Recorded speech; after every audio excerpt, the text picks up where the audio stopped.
Bien, bueno, buenas noches con todos. Soy Socorro Benítez Quiroga, médico neuróloga, asistente del Departamento de Neurología del Hospital Central de la Policía. Y bueno, hoy tengo el gusto de compartir con ustedes un tema muy frecuente de alta incidencia de presentación en la población general, una patología neurológica, un grupo de patologías neurológicas englobados en la denominación de accidentes cerebrovasculares. Bien, bueno, cuando hablamos de enfermedades cerebrovasculares, nos estamos refiriendo a un grupo de patologías de presentación abrupta y repentina que van a causar una disfunción encefálica de acuerdo a la zona afectada, ¿no?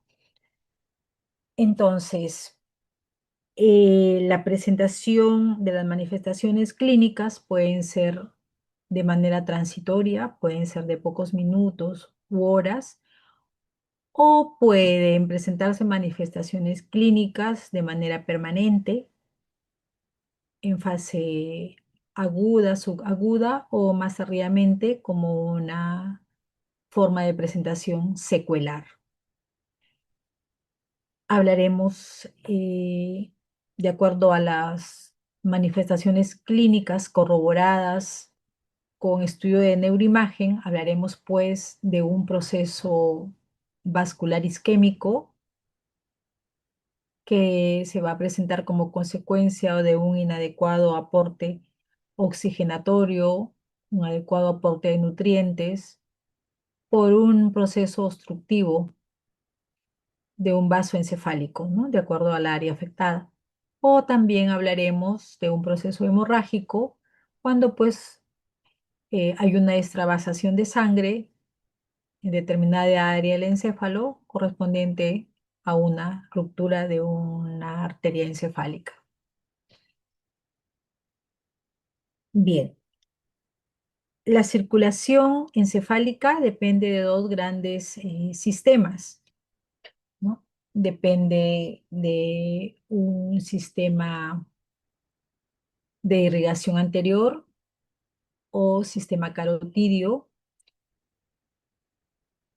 específicamente dependiente de la carótida interna, ¿no? Recordaremos que hay una carótida interna derecha y una carótida interna izquierda, que estas arterias carótidas van a depender de la arteria carótida común, ¿no? Una arteria carótida común que va a originarse en el tronco brachiocefálico, ¿no? Allí mención aparte, la arteria carótida externa no nos proporciona una irrigación encefálica, sino más bien la arteria carótida externa proporciona irrigación del territorio facial. Bien, volviendo a la parte nuestra, que es la que nos interesa, la circulación anterior o circulación carotidia, dependiente de la carótida interna. La carótida interna, tanto la derecha como la izquierda, va a dar ramas que van a formar la arteria la arteria cerebral anterior, ¿no? La arteria cerebral anterior y también va a dar, va a originar la arteria cerebral media, ¿sí?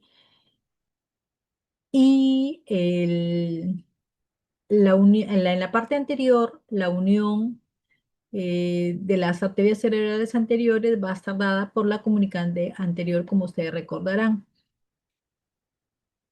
En cuanto a la circulación posterior va a depender de la circulación vértebro-basilar, ¿no? Las arterias vertebrales, pues, dependen de las arterias subclavias, ¿no? Estas son dependientes en el lado derecho, se originan a nivel del tronco brachiocefálico y en el lado izquierdo directamente del, en el lado izquierdo directamente vamos a tener la irrigación que va a depender del arco aórtico de manera directa, ¿no? Entonces, estas dos arterias vertebrales se van a unir y van a formar pues la arteria basilar, ¿no? La arteria basilar, ¿no? Y pues al término de la arteria basilar se va a originar la arteria comunicante posterior. La unión de las arterias, de la arteria carótida interna con con las arterias cerebral posterior va a estar dada por la arteria comunicante posterior. ¿Sí? Esto pues a cada lado del encéfalo, ¿no?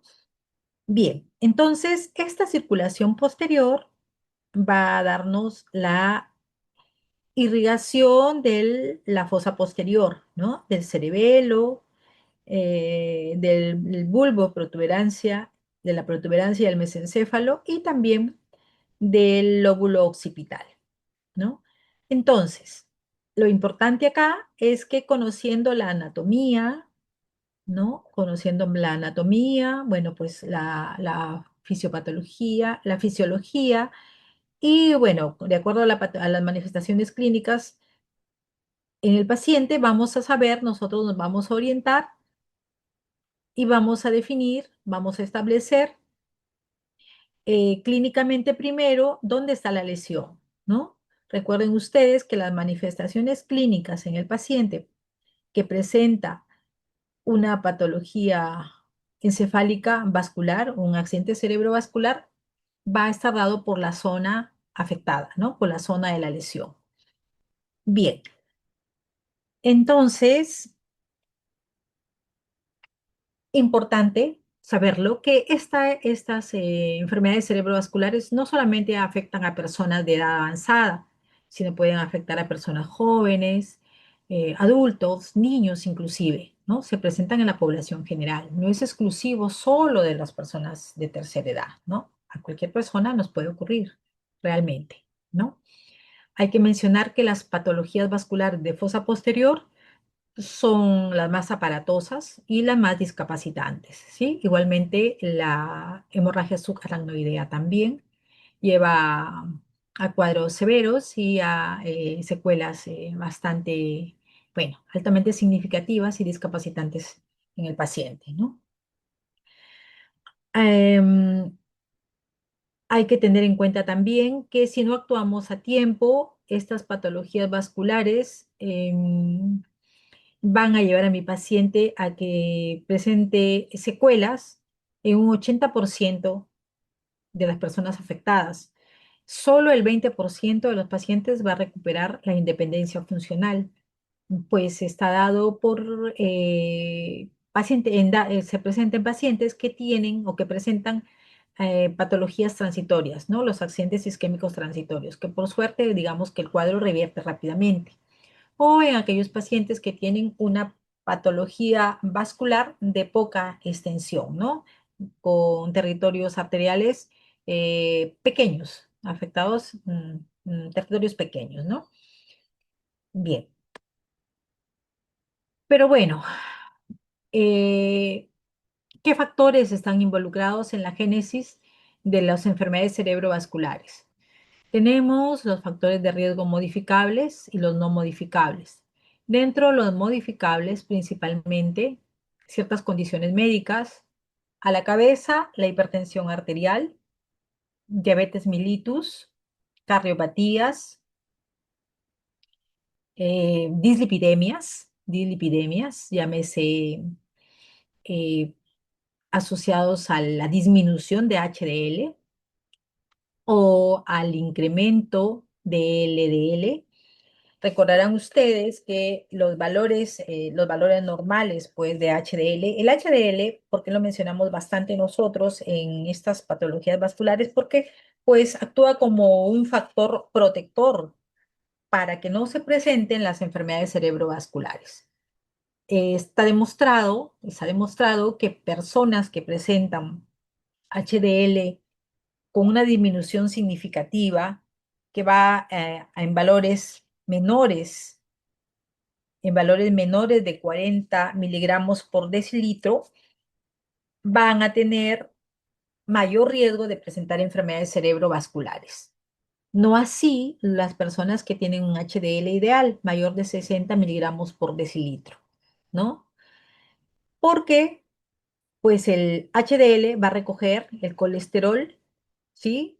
De los vasos sanguíneos y lo va a llevar de vuelta, ¿no? De retorno hacia el hígado para su posterior eliminación, ¿no?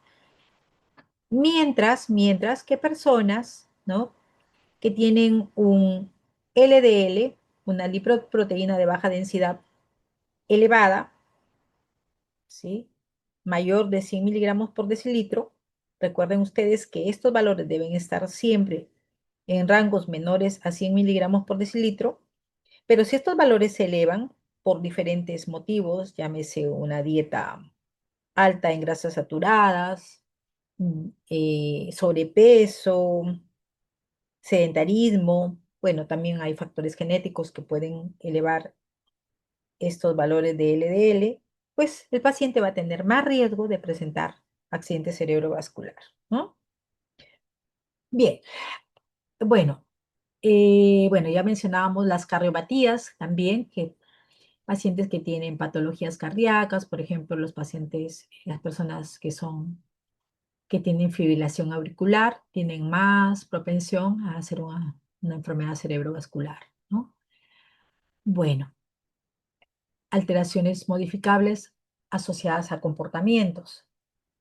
Ya sabemos que el tabaquismo, el abuso de alcohol, nos va a propiciar mayor riesgo de estas enfermedades cerebrovasculares. Ya mencionábamos el sedentarismo también como uno de los principales factores de riesgo modificables, ¿no? Es básico el ejercicio en toda persona, ¿no? Así sea que tiene contextura delgada o que tiene, y sobre todo mayormente en las personas que tienen sobrepeso, ¿no? Bien, aquí también es importante mencionar, bueno, no está ahí en la diapositiva, pero los diferentes, hay diferentes estudios que asocian digamos así, la mala higiene de sueño. El hecho de dormir poco, se ha demostrado a la fecha que las personas que duermen menos de 8 horas tienen mayor riesgo de presentar enfermedades cerebrovasculares.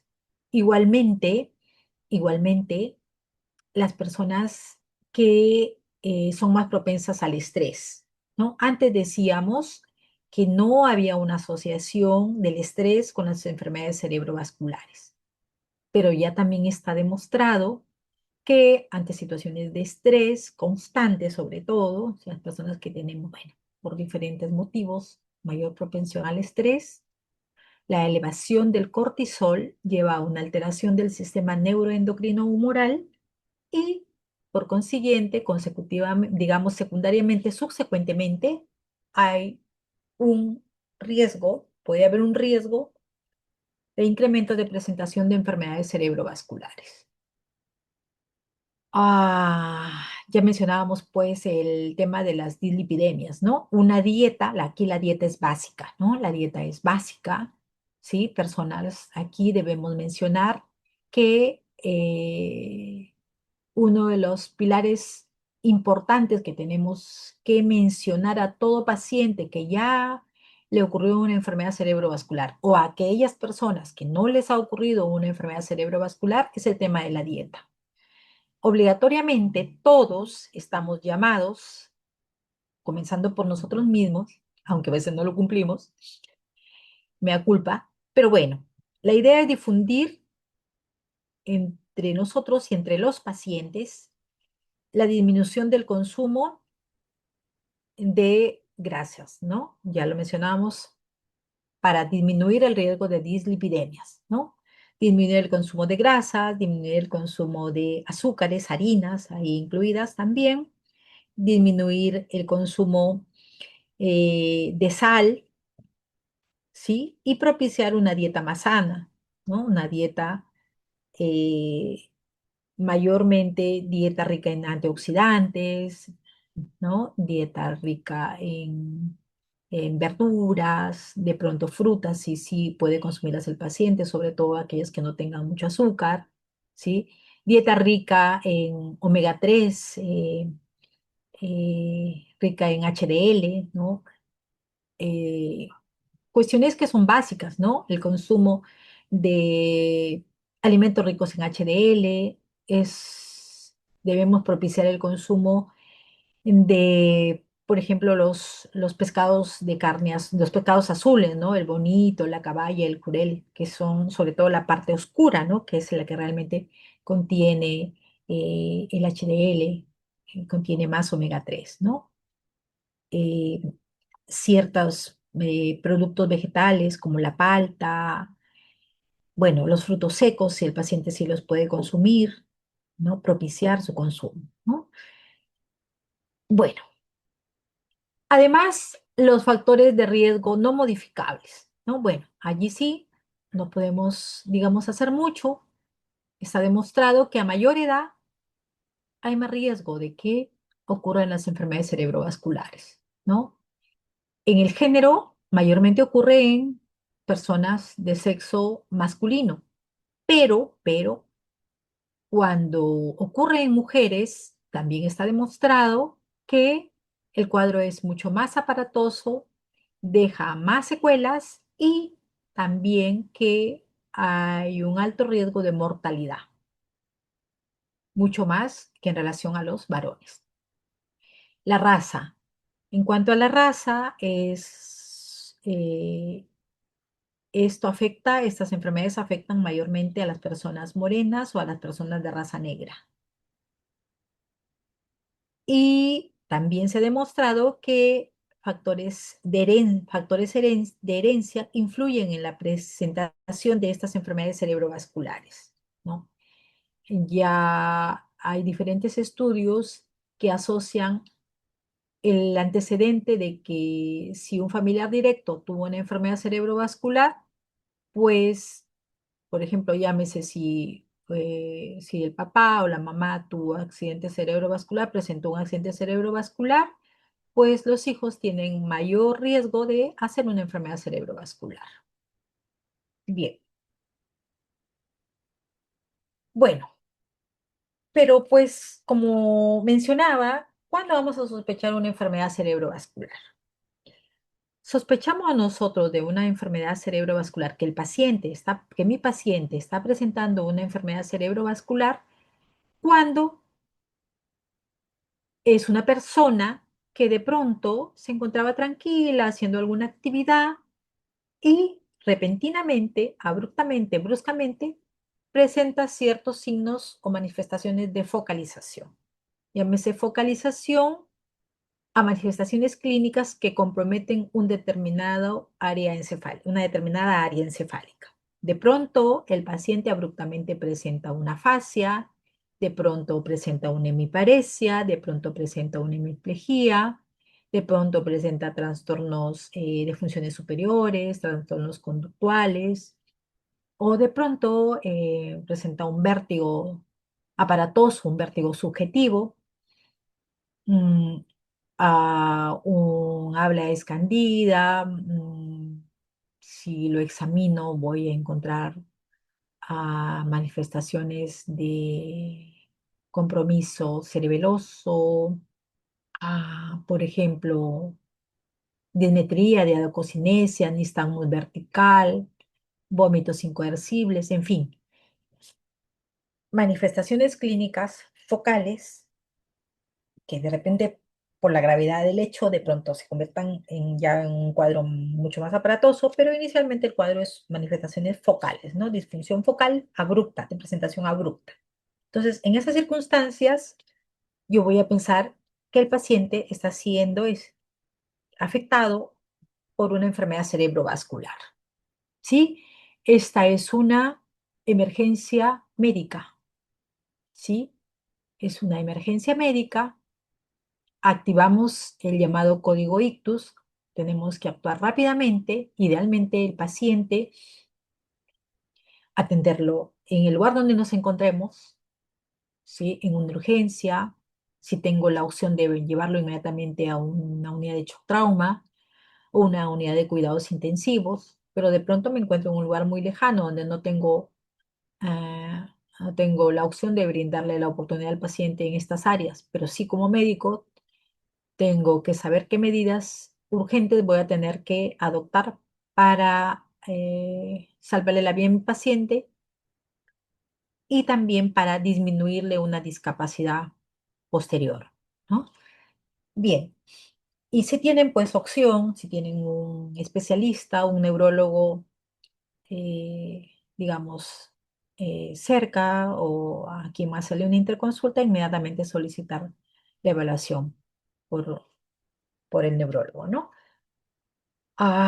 Yo cuando tengo un proceso, yo cuando tengo un paciente con una enfermedad cerebrovascular, que es la cual ya estoy sospechando que es una enfermedad cerebrovascular, no puedo decir así a ciegas, no puedo decir, este paciente tiene una enfermedad cerebrovascular isquémica o tiene una enfermedad cerebrovascular hemorrágica.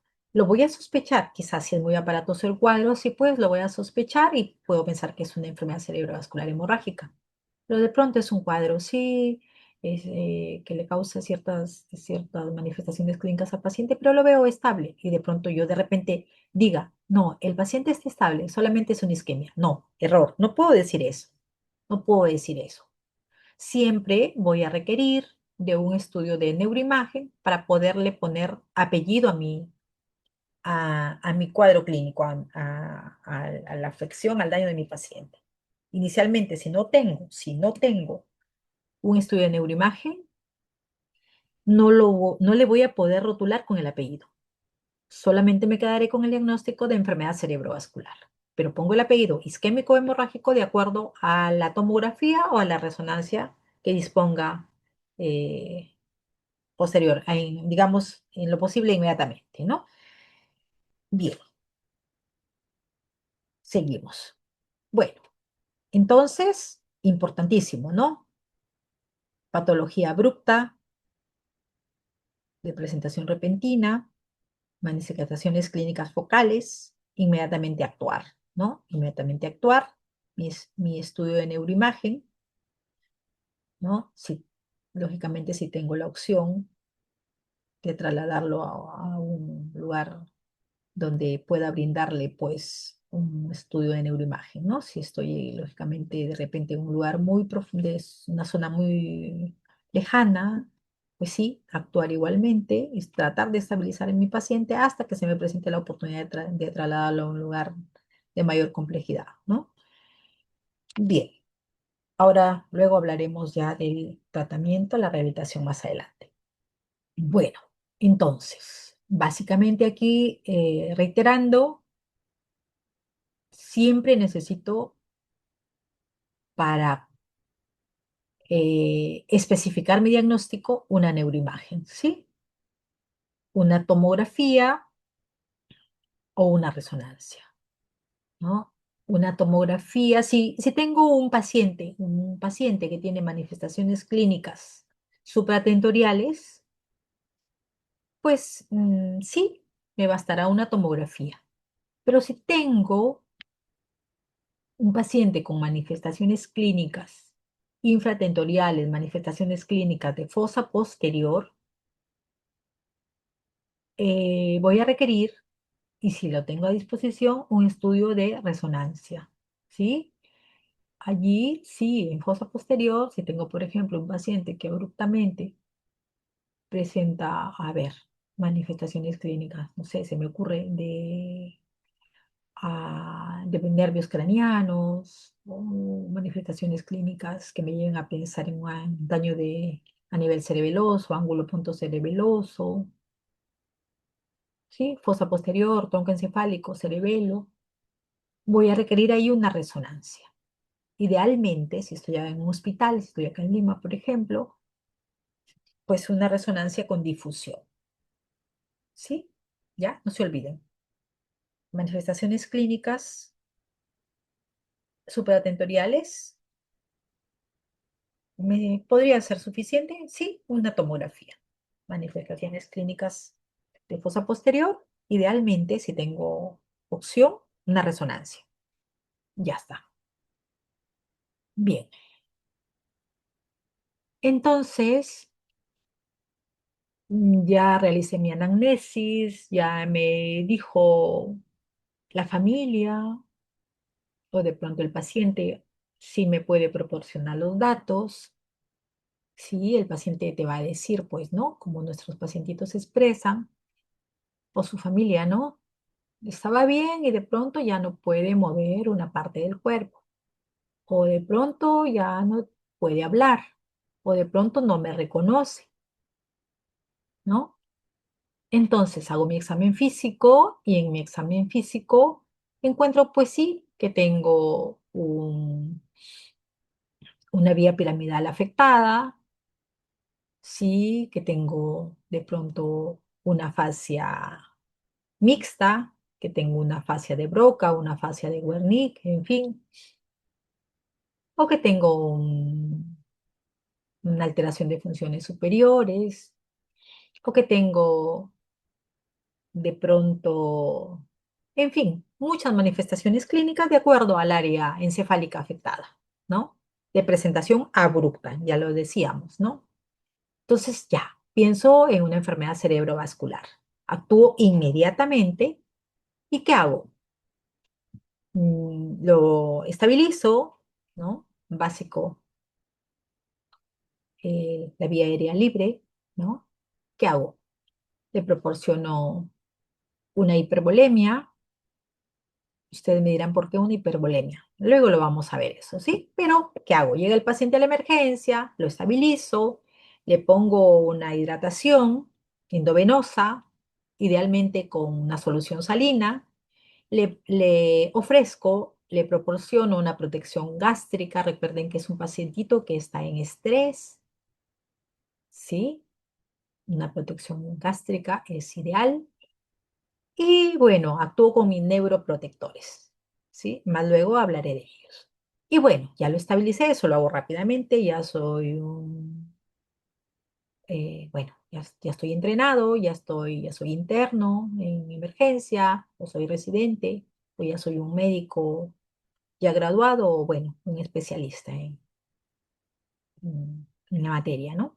Estabilizo a mi paciente, ya mencionábamos ahí la hipervolemia, la protección gástrica, los neuroprotectores. Eso lo hago rápidamente, no me tengo que demorar. Idealmente le ofrezco la neuroimagen, ¿no? Eso es rápido. Le tengo que hacer una imagen, una tomografía o una resonancia, ya lo decíamos. Para mencionar, aprovechar esa lámina. Yo sé que ustedes ya lo recuerdan por su curso de radiología, ¿no?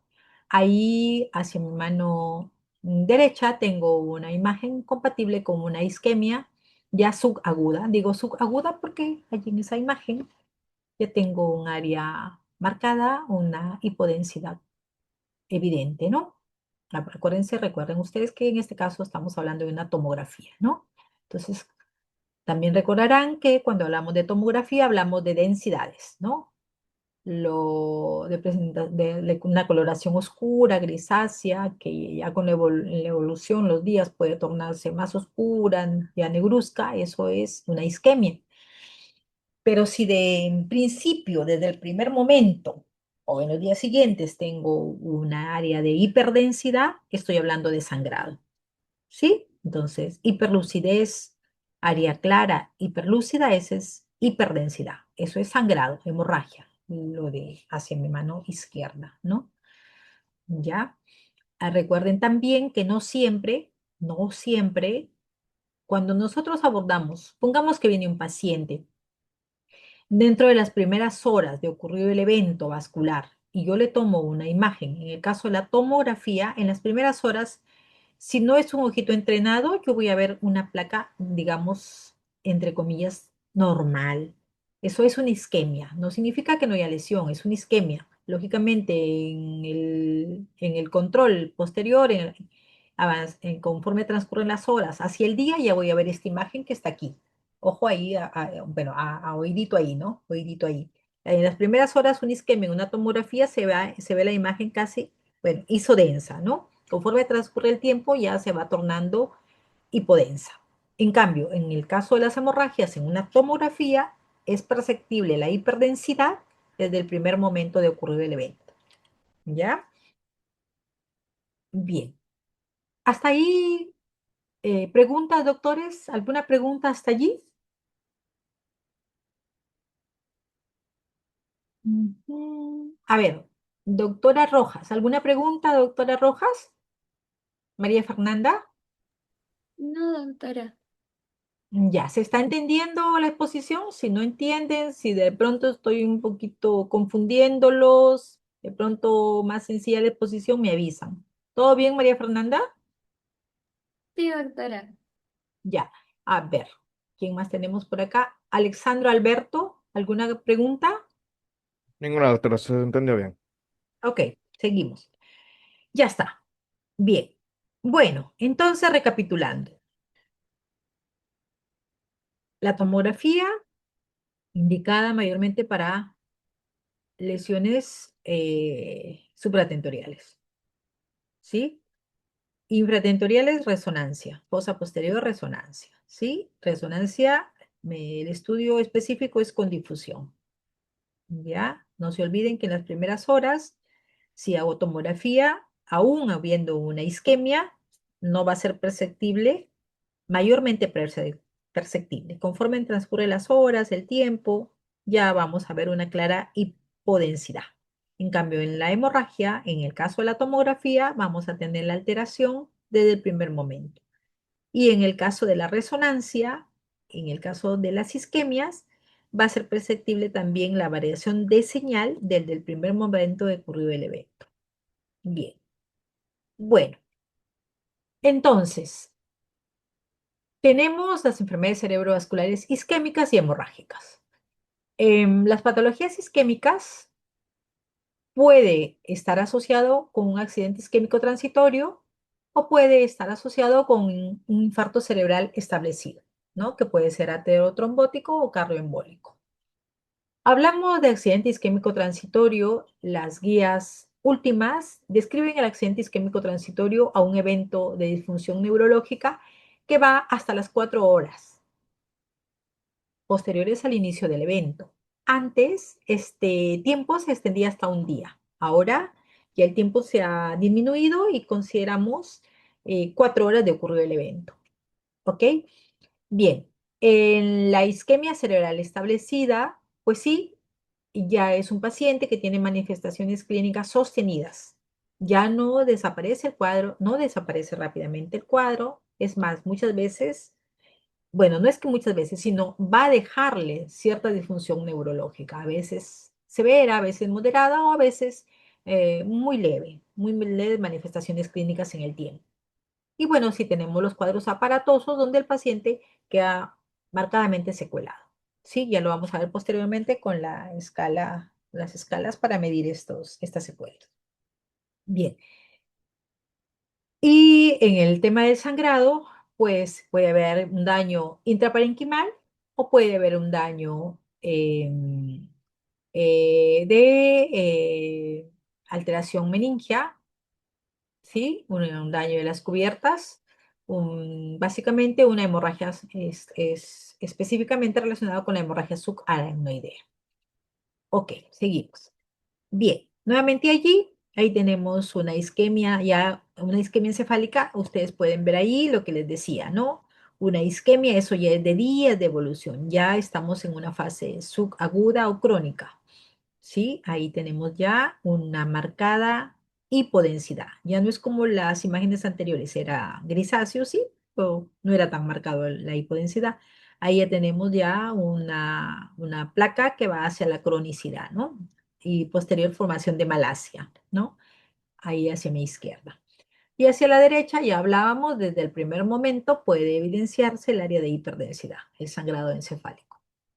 Bien, entonces, mayormente los cuadros están asociados con patologías isquémicas, ¿sí? Los procesos hemorrágicos se presentan felizmente en menos porcentaje, ¿ok? Las patologías isquémicas transitorias son menos frecuentes, hasta en 15% de los casos. Los infartos establecidos, las isquemias establecidas, hasta un 70% de casos. Y los menos frecuentes, pero mucho más aparatosos, el HSA, la hemorragia subaracnoidea. Bien, Bueno, ya decíamos, más frecuente la hemorragia, perdón, la enfermedad cerebrovascular isquémica, hasta en 80% de los casos. Ujú. Y bueno, dada su alta frecuencia de presentación, pues es la mayor causa también de discapacidad, ¿no? Pero realmente, ¿qué ocurre en una enfermedad cerebrovascular isquémica? El flujo sanguíneo cerebral normal va entre 50 a 60 mililitros por 100 gramos por minuto de tejido cerebral, ¿no? Por 100 gramos de tejido cerebral en un minuto. Cuando este flujo sanguíneo comienza a disminuir por una abrupta interrupción del aporte oxigenatorio, ¿sí? Donde pues va a ocurrir un desbalance, un desequilibrio entre el aporte y los requerimientos de oxígeno y va a llevar a una disfunción focal del tejido afectado. Entonces, cuando este aporte comienza a disminuir, llega a valores tan bajos como 10 mililitros por 100 gramos de tejido cerebral, hablaremos de muerte celular. Ahí, en ese tejido, ya hay una necrosis, hay un centro necrótico, hay un core, y alrededor de este centro necrótico va a haber un área de penumbra. Ese área de penumbra circundante al centro necrótico va a tener valores que van en promedio, en un flujo sanguíneo de 20 mililitros por 100 gramos de tejido cerebral. Y alrededor de este área de penumbra va a haber una disminución del flujo sanguíneo que va a valores de 35 mililitros por 100 gramos de tejido cerebral. Entonces, tenemos este centro necrótico donde ya el tejido está muerto, ya llegó a valores de 10 o menos mililitros en 100 gramos de tejido cerebral, ya está muerto el tejido. Alrededor de ello tenemos el área de penumbra, que es el área que tengo que buscar salvar, que es el área que tengo que impedir que le gane la necrosis. Y alrededor de ello tengo pues un área de oligoemia que también tengo que salvar, ¿no? Entonces, por eso lo importante de actuar inmediatamente, para permitir buscar que mi paciente se recupere en lo posible, ¿sí? Que ese área de necrosis no se expanda y que el paciente a posteriori no tenga mayor discapacidad, que las secuelas no sean muy marcadas. Ok, ¿sí? Entonces, centro necrótico, alrededor, el área de penumbra. Este centro necrótico envía las ondas, envía unas ondas centrífugas, ¿no? Pero yo tengo que propiciar una fuerza centrípeta. Sí, entonces, bueno, ahí para adelantarme y aprovechar esta lámina, ya lo vamos a ver luego en el tratamiento. ¿Qué hago? ¿Recuerdan ustedes al inicio, una de las láminas de inicio, que mencionaba que debo, al sospechar en mi paciente que está siendo afectado por una enfermedad cerebrovascular, debo propiciar una hipervolemia? Aquí está la explicación de por qué tengo que propiciar una hipervolemia. Tengo que impedir con fuerzas externas, y por ello ahí la hipervolemia, tengo que impedir que ese centro necrótico se expanda. Por eso al paciente tenemos que darle una hidratación, una hiperhidratación. Ya luego lo voy a explicar en el tratamiento, pero ese es el fundamento fisiopatológico de por qué llevamos al paciente a una hipervolemia. Y ojo, que si el paciente, bueno, oído y ojito, ojito, que si el paciente está con valores de hipertensión, si la presión arterial media no es mayor de 180 sobre 110 milímetros de mercurio, yo no debo propiciar una baja abrupta de la presión tampoco, justamente teniendo como fundamento la fisiopatología de la isquemia encefálica. Ajá, ahí solamente para resumir lo anteriormente dicho, con valores de 10 mililitros del flujo sanguíneo cerebral, pues ya tengo una necrosis. Si este flujo va en promedio en 20 mililitros, ya tengo allí alrededor del centro necrótico un área de penumbra. Y si el flujo es entre 30 a 40 mililitros, pues estoy en una situación de oligoemia, ¿no? El flujo sanguíneo encefálico ideal es de más de 50 mililitros por 100 gramos de tejido cerebral. Bueno, pero ¿qué ocurre cuando este flujo sanguíneo cerebral disminuye? Las reservas energéticas bajan, hay una disfunción de la bomba sodio-potasio. Ya mencionábamos que el paciente tiende a la acidosis, ¿no? Por ello la importancia también, al inicio también le decía, necesitamos darle una protección gástrica adecuada al paciente, ¿no? Ya es un paciente que por la misma fisiopatología del proceso está con tendencia a la acidosis, ¿no? Va a haber una despolarización de la membrana, ocurre la liberación del glutamato, mayor apertura de los canales de calcio, activación del NMDA y del AMPA, hay un aumento del calcio intracelular, hay un estrés oxidativo, un aumento del óxido nítrico, ¿sí? Y todo ello lleva a una muerte celular, que ya lo decíamos, ocurre en el centro necrótico, ¿no? Entonces, yo también sé que tengo que buscar en mi paciente la causa del proceso isquémico. ¿Por qué ocurrió? ¿Qué factores llevaron? Ya mencionábamos los factores de riesgo, pero en sí en la fisiopatología mismo tenemos que ver si es un paciente que está presentando una enfermedad cerebrovascular isquémica asociada a una trombosis, una aterotrombosis o un evento cardioembólico. De ahí la importancia de los estudios complementarios, ¿no? Todo paciente que presenta una enfermedad cerebrovascular, debo definir la causa, debo definir por qué ocurrió. Idealmente, debo realizarle los estudios de Doppler, ¿no? Un Doppler carotidio, un Doppler vertebral, para ver si hay procesos de ateromatosis, para ver si hay placas ateroescleróticas. Idealmente ahí también, si tengo la opción de hacerle una angiotomografía que me ayude a definir estos procesos, sería ideal.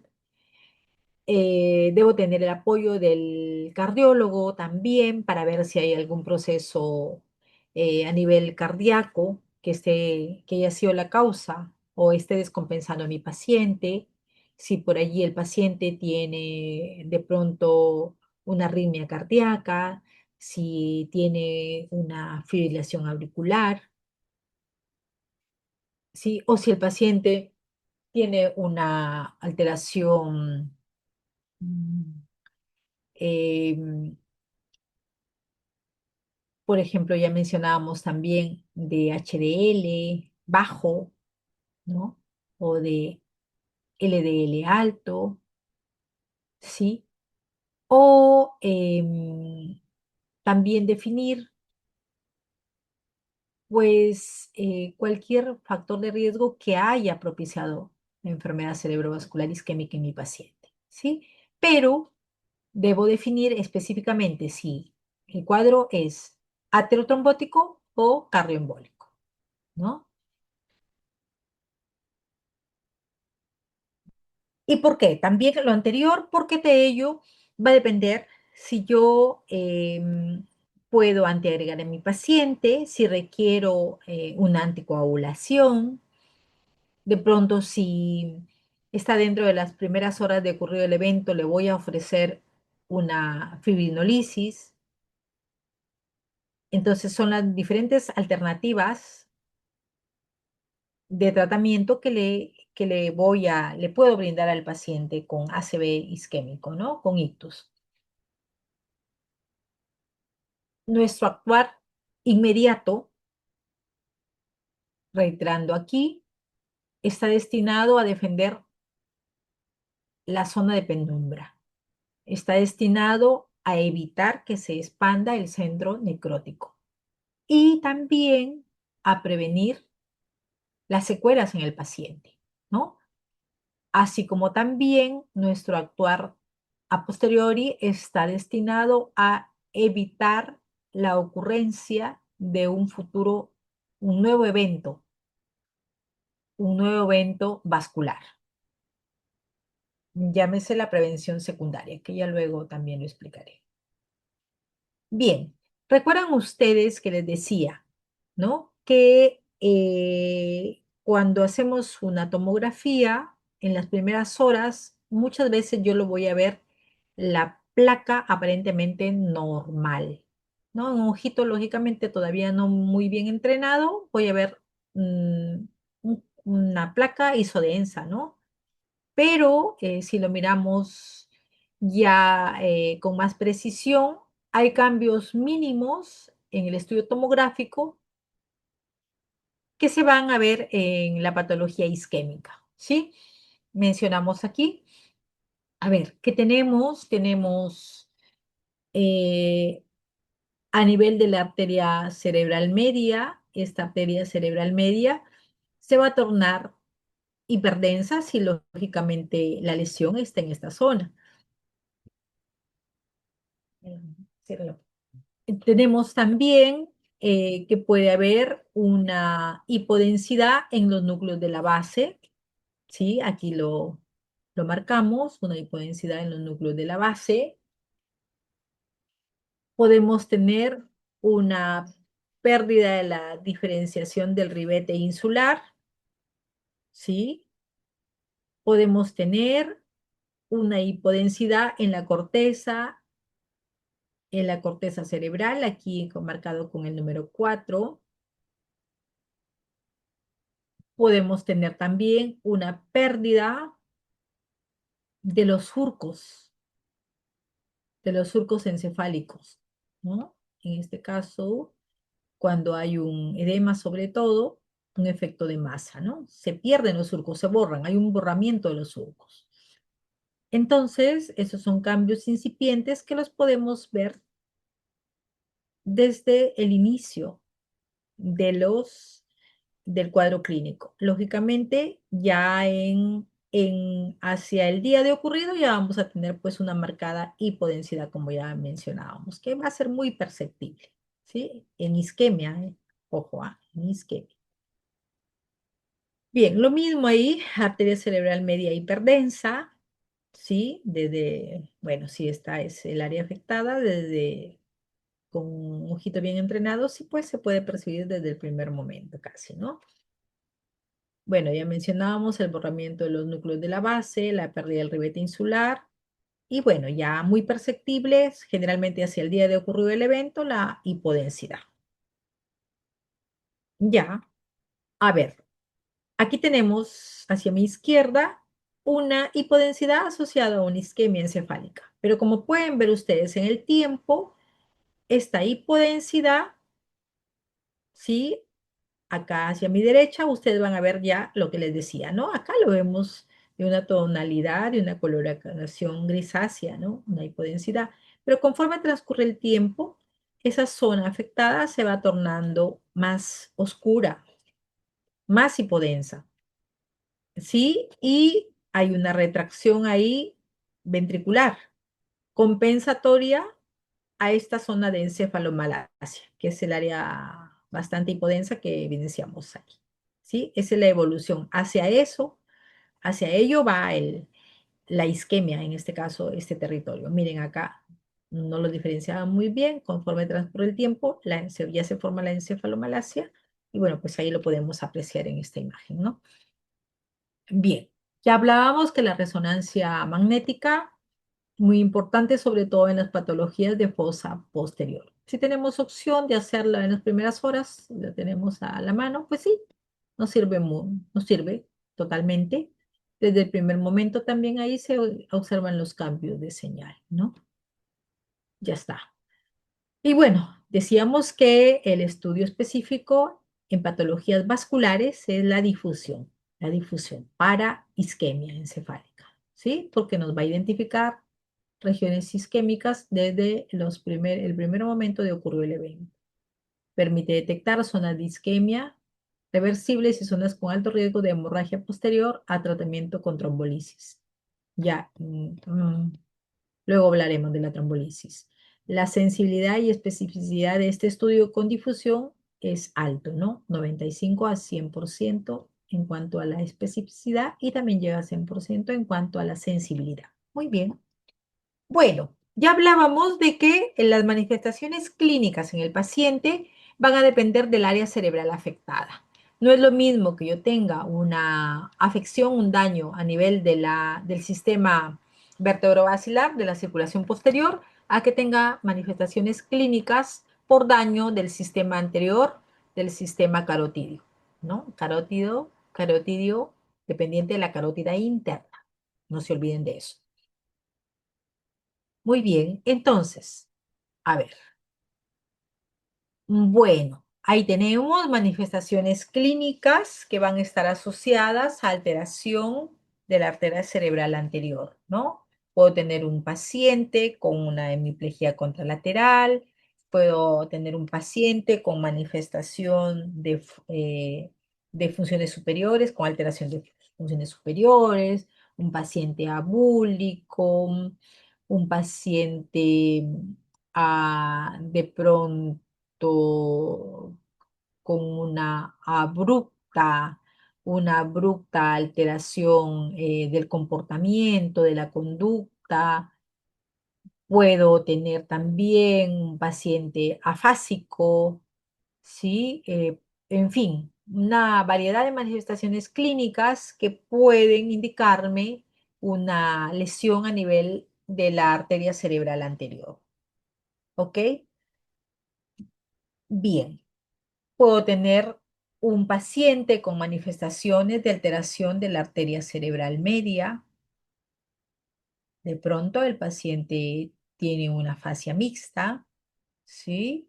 Eh, de pronto el paciente tiene una hemiparesia contralateral o tiene una negligencia espacial, llámese negligencia, la incapacidad de atender, de responder o de orientarse hacia un determinado estímulo en el lado opuesto a una lesión encefálica, ¿sí? A eso denominamos negligencia.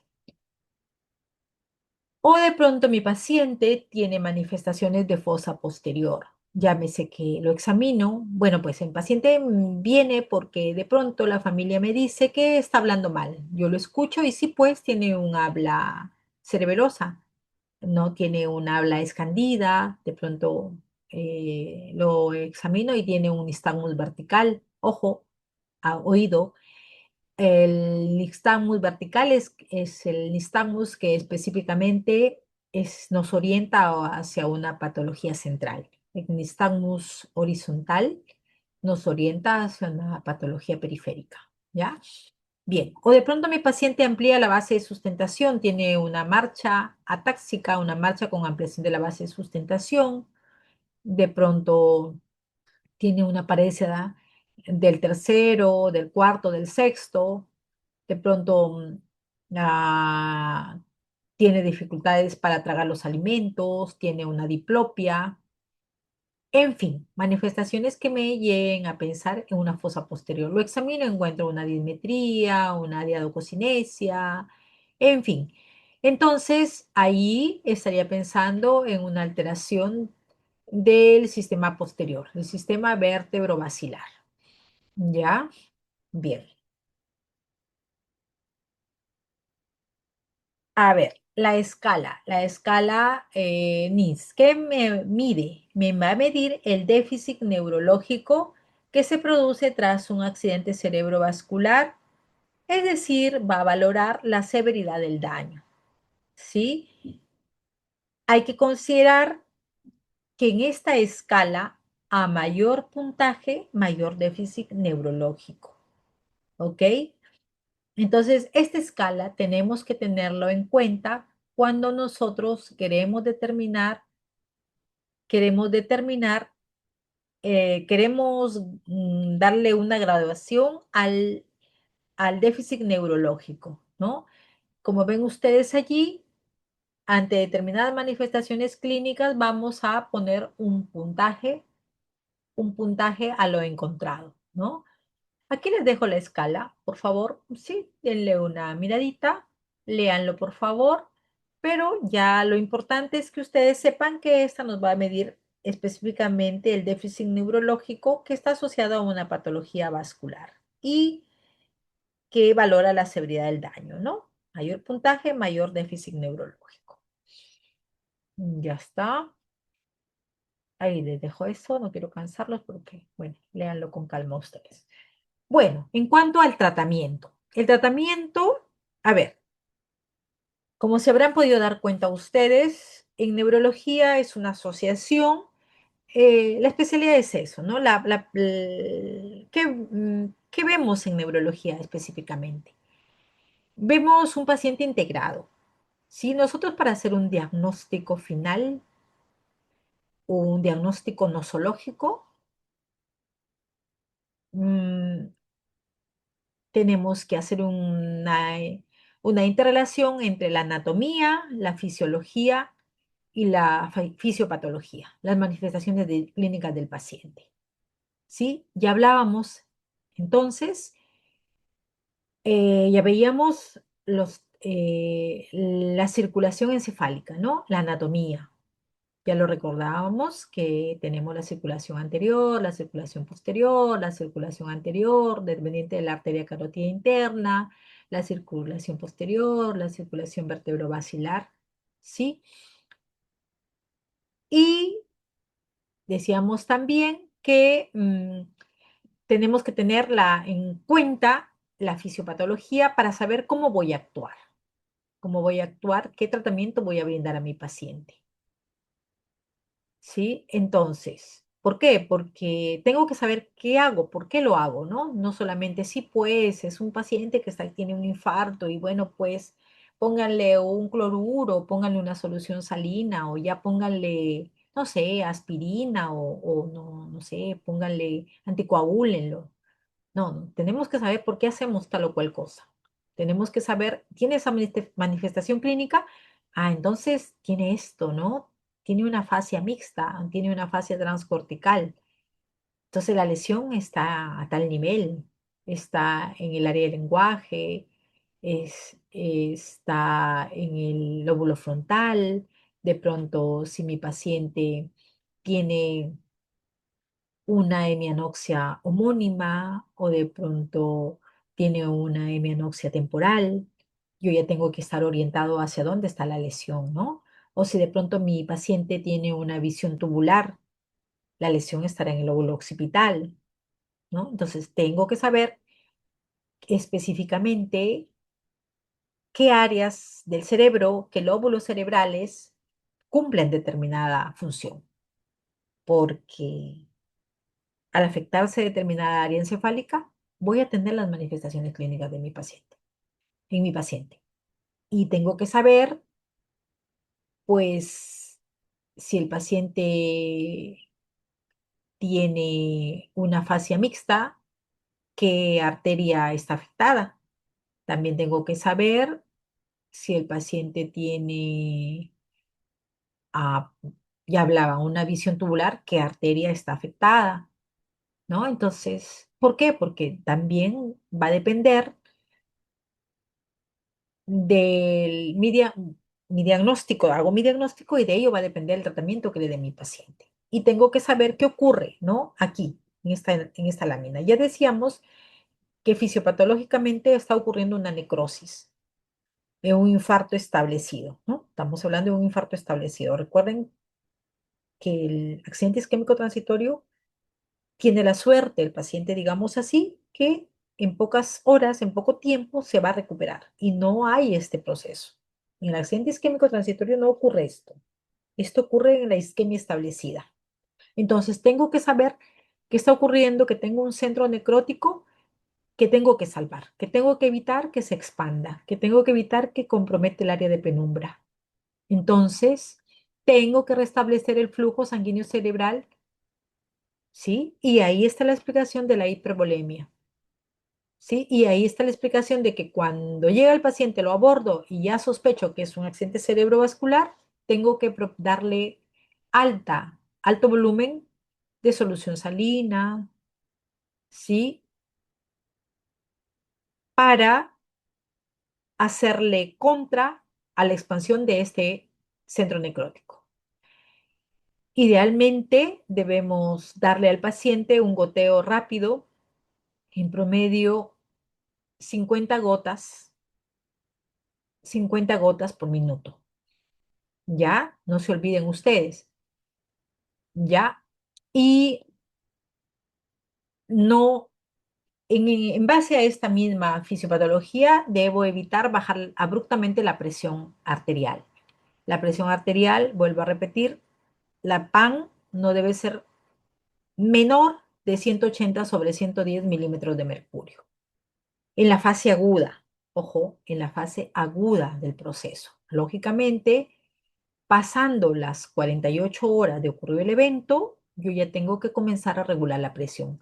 Si la presión la presión arterial media va más de estos valores, sí tengo que ya ir insertando tratamiento antihipertensivo para bajar lentamente la presión, pero idealmente no debo disminuirle a valores promedio de 180 sobre 110.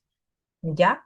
¿Por qué? Porque debo evitar que se expanda el centro necrótico. ¿Ya? Debo proteger mi área de penumbra. Ujú. Entonces, punto uno, propiciarle hipervolemia a mi paciente. Alto goteo. Ujú. Sobre todo en la fase hiperaguda, aguda. Y progresivamente ya comienzo a regular los valores que, que debo considerar para todo paciente, ¿no? Pero en la fase hiperaguda, aguda, llevar a propiciar la hipervolemia, mantener la presión arterial alta. Bien, ya. Ahí está, ya lo decíamos ello, el área de penumbra salvarla. Ah, ya, la ventana terapéutica. La ventana terapéutica en los procesos vasculares es de 4 horas. A la fecha se acepta hasta 6 horas. ¿De acuerdo? Debo actuar a mi paciente. Sería ideal que todo paciente que, es- que está presentando un accidente cerebrovascular, yo lo aborde en esas 6 horas iniciales, 4 a 6 horas iniciales. Sería ideal, pero a veces, bueno, las condiciones que tenemos en nuestro país no son propicias muchas veces para que ello ocurra, ¿no? Pero bueno, eso sería lo ideal. Esa es la ventana terapéutica, 4 a 6 horas. Está demostrado que si abordo a mi paciente en ese lapso de tiempo, la discapacidad posterior, las secuelas posteriores van a ser mínimas.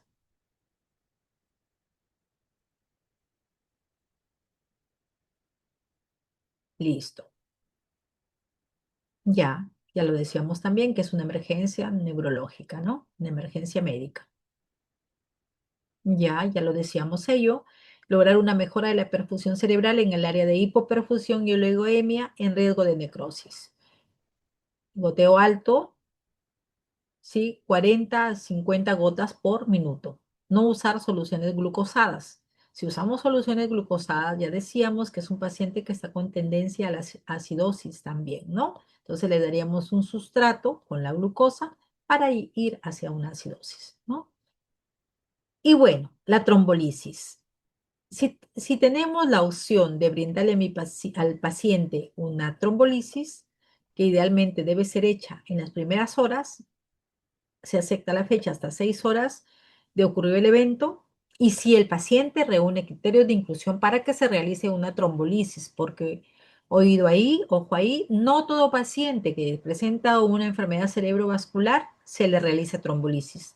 Hay criterios de inclusión para realizar una trombolisis, ¿sí? Se realiza con factor tisular activado recombinante y la finalidad está destinada a la recanalización del tronco arterial obstruido.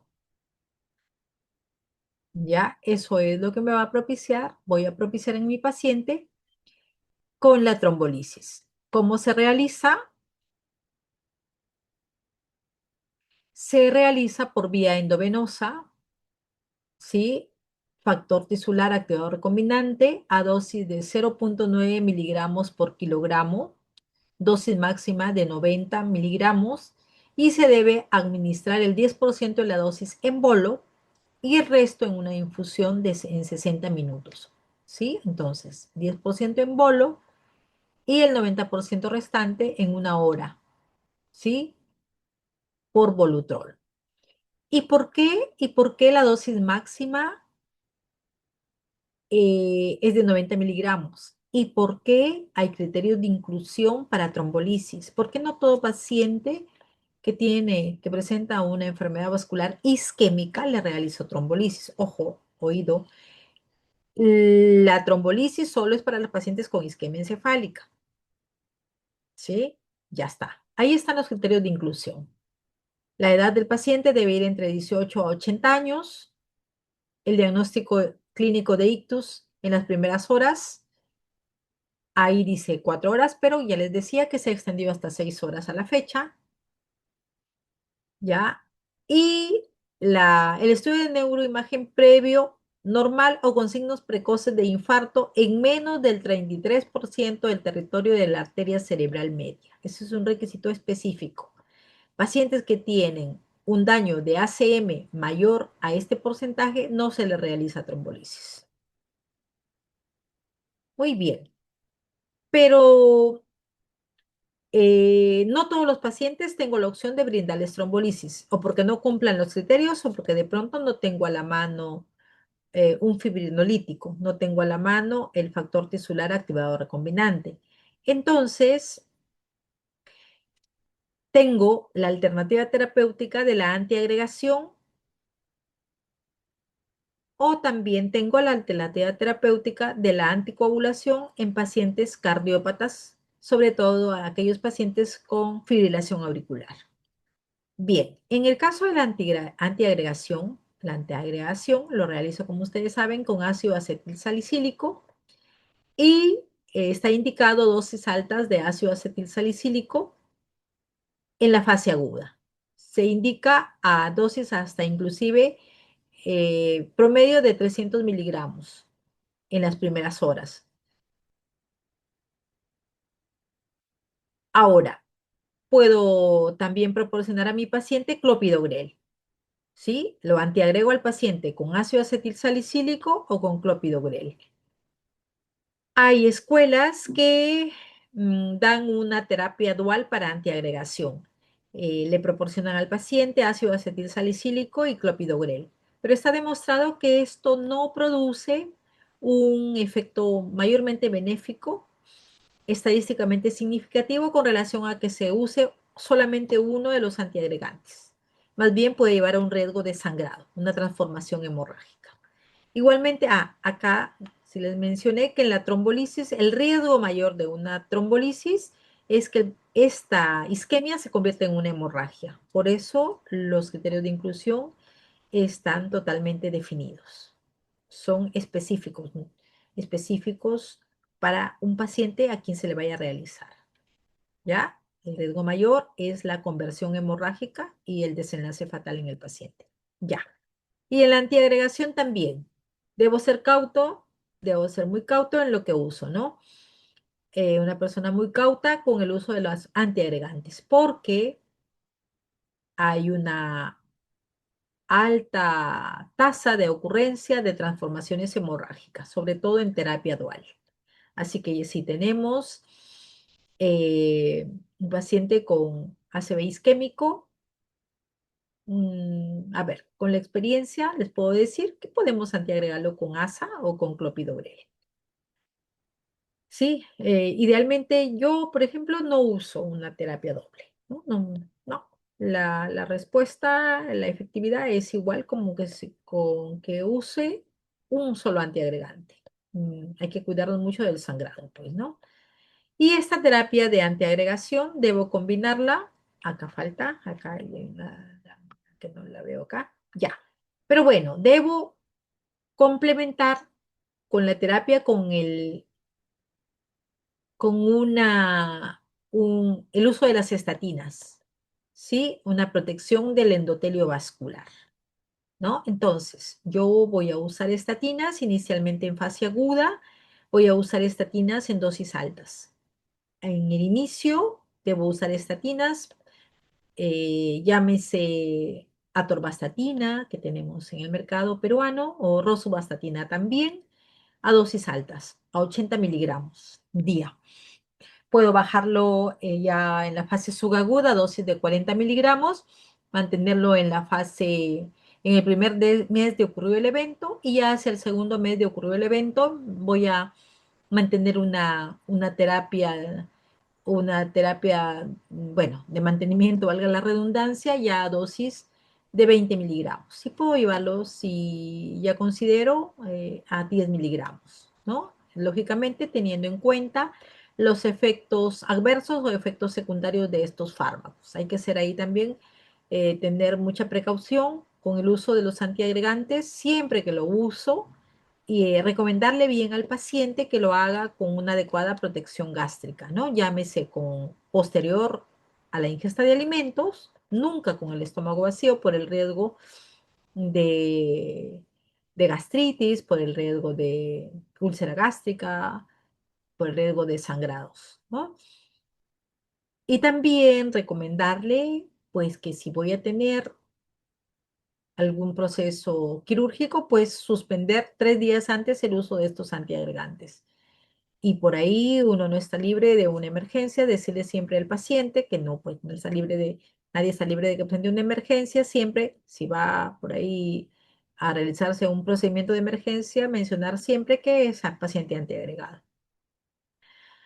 Ya, en el caso de las estatinas, ya decíamos que,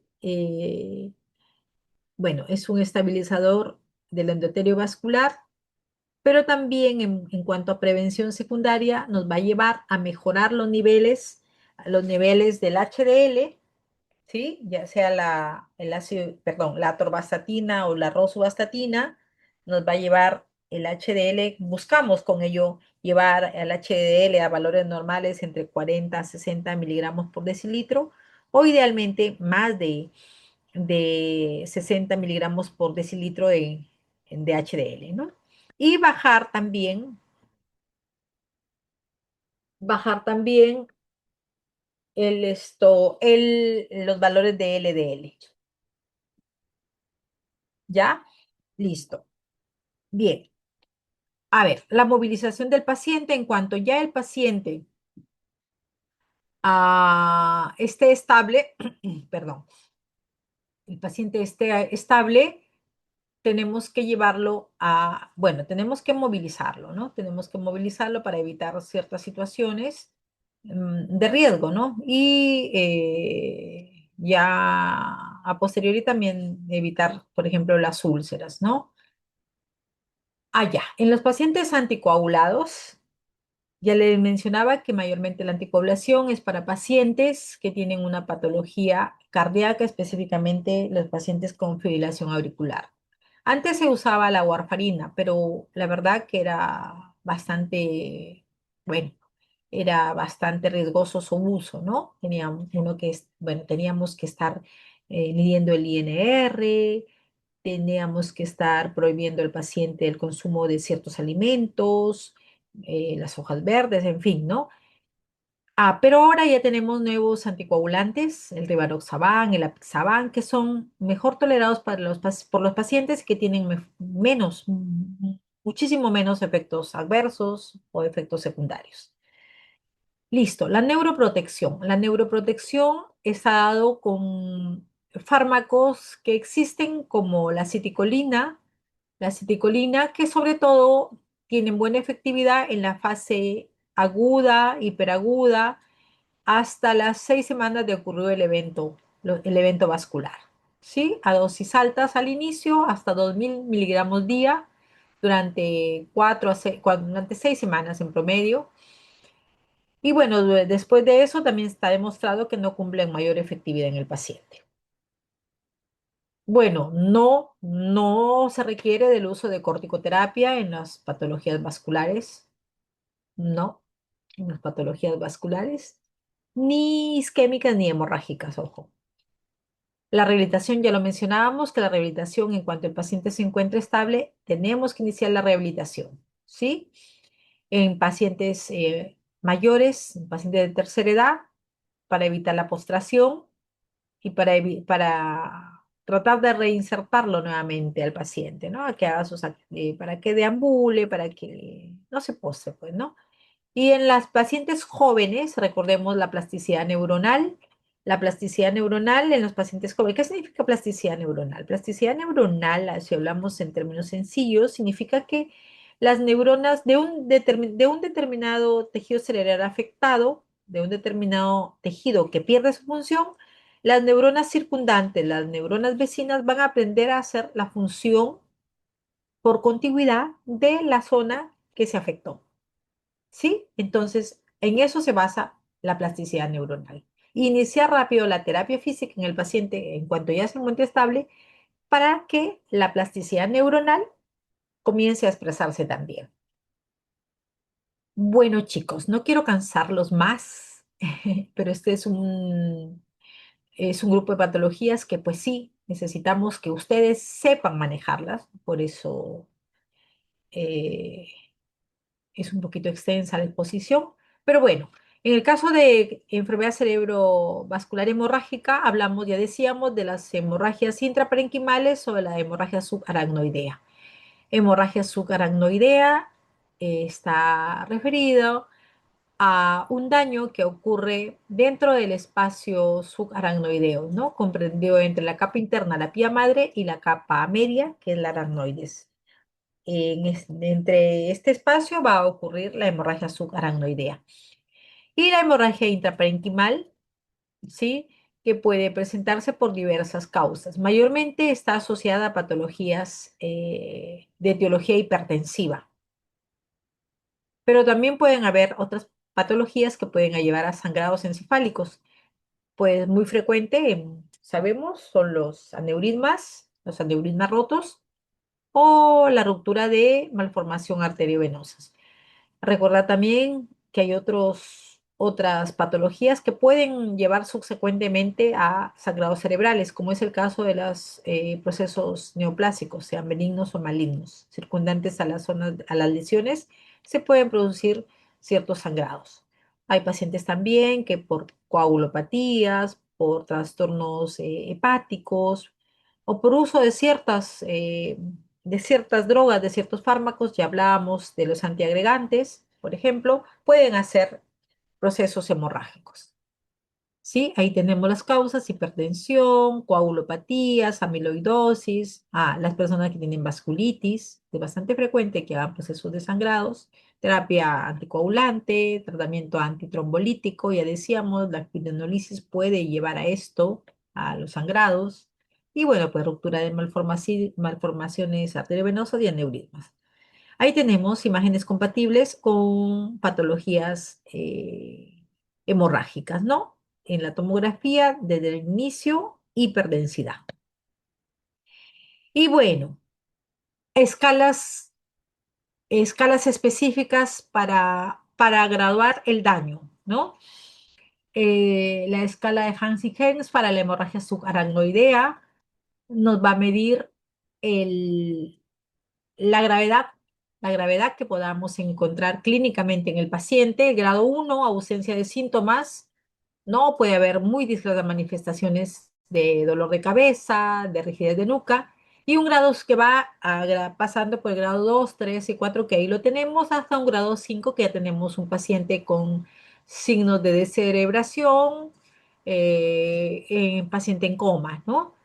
Y en imágenes, la escala de Fisher, que nos va a llevar desde el grado 1, sin sangre detectable, pero con un cuadro clínico compatible, pues, ¿no? Con enfermedad, una hemorragia subaracnoidea, hasta un grado 4, donde hay una extravasación de sangre intraparenquimal o ya con compromiso intraventricular. Perdón, ya está. Muy bien. Bueno, en hemorragia subaracnoidea es el único proceso real, el único proceso en el cual vamos a necesitar el uso de nimodipino, ¿sí? Para evitar el riesgo de la vasoplegia. Realmente la única patología que se debe usar el nimodipino a dosis alta, 60 miligramos cada 4 horas. Pasamos también por la neuroprotección de membrana, que ya decíamos, con la citicolina, y indispensable, imprescindible el uso de el manitol. El manitol, la dosis de 0,25 a 0,5 miligramos por kilogramo de peso en bolo intravenoso cada 6 horas, sin llegar a dosis mayores de 2 gramos por kilogramo de peso. Ojo que el manitol no le podemos dar por tantos días al paciente. Generalmente al tercer día comenzamos a hacer descenso en dosis del manitol.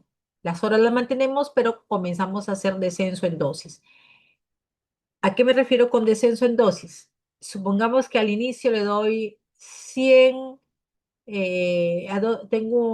estoy administrando al paciente en total a dosis de 2 gramos kilogramo de peso. Sí, tengo, a ver, supongamos que le voy a administrar eh, 80 miligramos y miligramos, ¿ya? Pero conforme transcurre el tiempo voy disminuyendo la dosis. No disminuyo, no hago un acorte de la administración en tiempo, sino en dosis, ¿ya? Bien.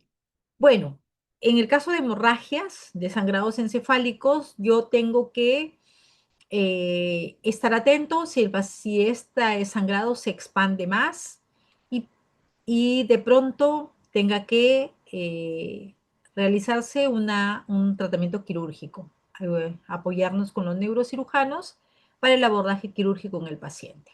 Ya hay criterios para que el paciente pueda ser candidato a cirugía cuando la hemorragia es de fosa posterior, cuando comienza a haber una compresión del tronco encefálico, cuando veo que mi paciente, que su lesión es fácil de abordar y con la cirugía que le pueda realizar va a tener una mejor evolución, un buen pronóstico. Si hay hemorragias cerebelosas mayores de 3 mililitros, 3 centímetros, con un franco deterioro neurológico, cuando el paciente comienza a hacer hidrocefalia, también es candidato a cirugía. Y también en pacientes jóvenes con una hemorragia lobar extensa que produzca un deterioro neurológico, debo descomprimir con una craniotomía, debo llevar a que ese sangrado pues sea evacuado y así de esta manera tenga una mejor evolución mi paciente. Bien. Globalmente, las enfermedades cerebrovasculares pues pueden presentar, mi paciente puede presentar complicaciones, ¿sí? Puede hacer un edema cerebral, una hipertensión endocraniana, eso en algunos casos bueno, es impredecible, por eso siempre tengo que estar atento con mi paciente. Puede presentar el paciente una hidrocefalia, por ejemplo, no solamente en las patologías hemorrágicas, sino también, por ejemplo, si mi paciente tiene un infarto maligno, llamamos infarto maligno a un infarto de gran extensión y el paciente puede hacer una hidrocefalia. Mi paciente puede presentar convulsiones, acuérdense que tiene ahí el paciente un proceso irritativo que puede comenzar, puede ser un gatillo para que el paciente presente crisis convulsivas. Complicaciones no neurológicas, se presenta, ¿sí? La broncoaspiración, se presentan a posteriori en el tiempo, si no movilizo adecuadamente mi paciente, las úlceras de presión, el paciente puede hacer procesos infecciosos, procesos respiratorios, procesos urinarios. Bueno, las embolias pulmonares, no estamos exentos de que el paciente pueda presentar ello, la trombosis venosa. En fin, una variedad de complicaciones que mi paciente podría presentar, ¿no? Bien, chicos, si no tienen, o bueno, si tuvieran alguna pregunta, por favor, muchas gracias. ¿Alguna pregunta? Bueno, entonces de esta clase para el examen, vamos a proporcionar preguntas. Les sugiero, revisen lo que hemos hablado. Les sugiero hagan unidad clínica. Recuerden ustedes el conocimiento de la anatomía, el conocimiento de la fisiología, de la fisiopatología en el paciente. ¿Sí? Generalmente las preguntas están asociadas a casos clínicos. ¿Ya? Entonces, a leer, la verdad que, pues, lo que pueda preguntar está en la exposición, pero es de aplicación, son preguntas de aplicación. ¿Ya, chicos? ¿Ya, futuros colegas? Entonces, buenas noches. Buenas noches, doctora. Muchas Hasta la gracias. próxima semana. Chau. Adiós.